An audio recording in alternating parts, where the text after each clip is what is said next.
best walking shoes, and we have a mid-year update, and this was reviewed by a foot specialist, and I've seen his channel multiple times on my YouTube homepage. So with that being said, very good creator. I've seen posts very consistently, so we're gonna go ahead and see what is in store in terms of walking shoes. For all my walkers out there, go ahead and let us know in the comment section what shoes you're walking currently, so that we can go ahead and just get a better feel for what's out there. But let's go ahead and see what they got in store in this video.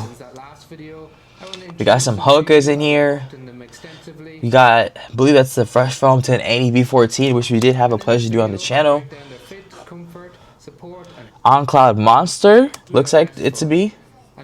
I'm surprised to see that in a walking shoe category, but then again, this is reviewed by a foot specialist, so I'm sure we're going to get some valid gems in here. Let me make sure to go ahead and put this quality up for y'all. Hopefully it doesn't go to my note. I knew it was going to go to my note. Alright, let's make sure this quality is up. I think 1080 is cool. I don't know why it looks so grainy. Let's try to go 4K. Daily walking shoe in this update. It still uses Hoka's signature CMEVA foam, but this year it's noticeably soft. What is this one?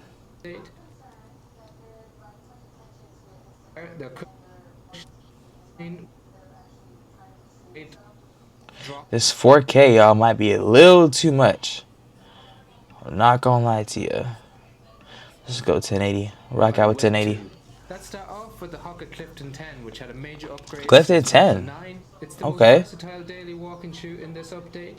It still uses Hoka's signature CMEVA foam, but this year it's Hoka. How do y'all call the brand? Yeah, is it Hoka, Hoka? I'd be calling it Hoka.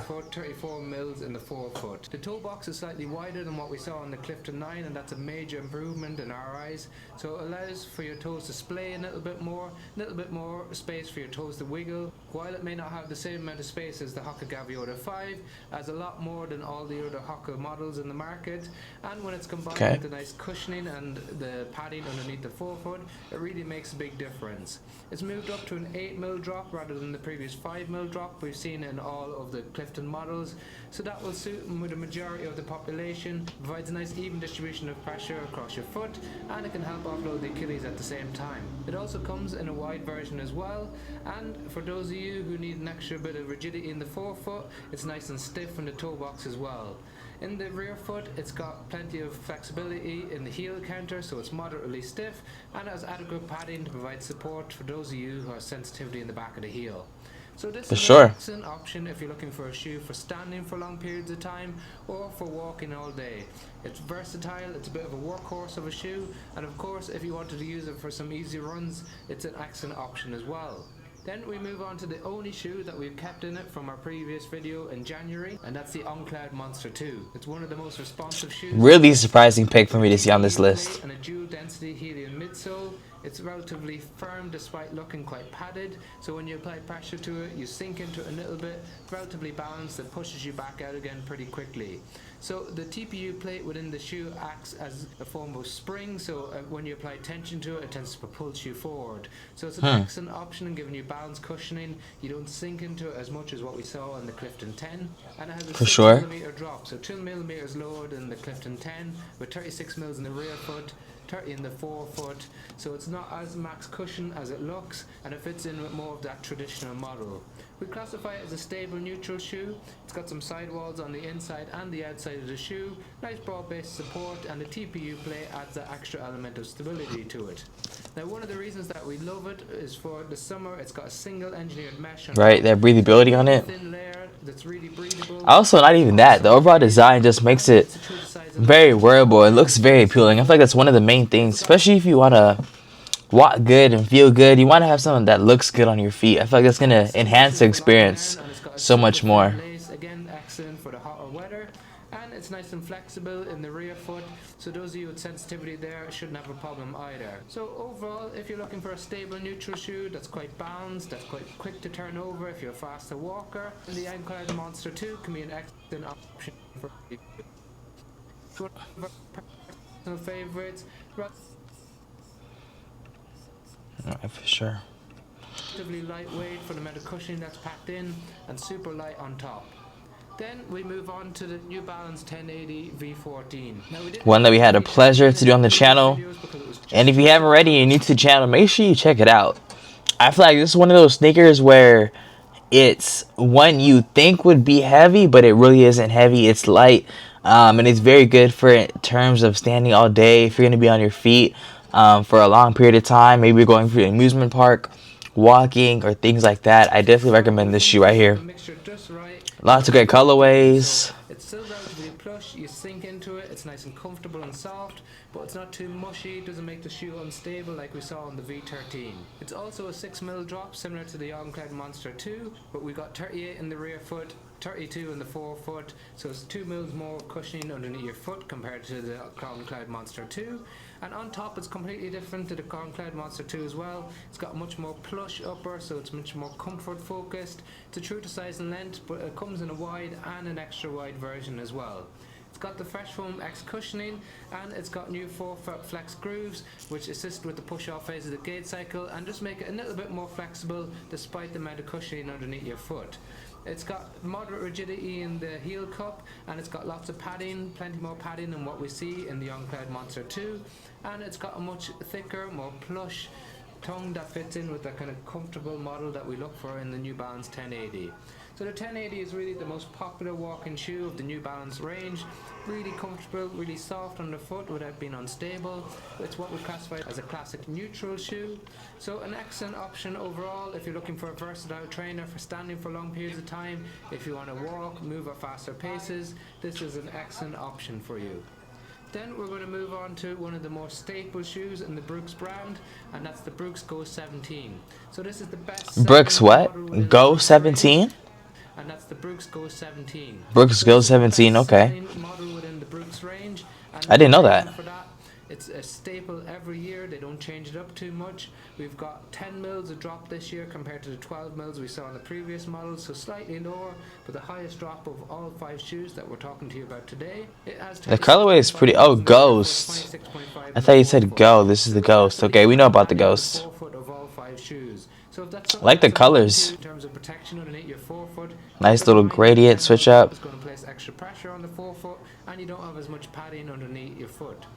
For the majority of the population, this won't be an issue for you. For those of you who have problems with their Achilles tendon, we know classically a higher drop shoe helps to offload the Achilles tendon, so this is the highest drop shoe of all 5 shoes.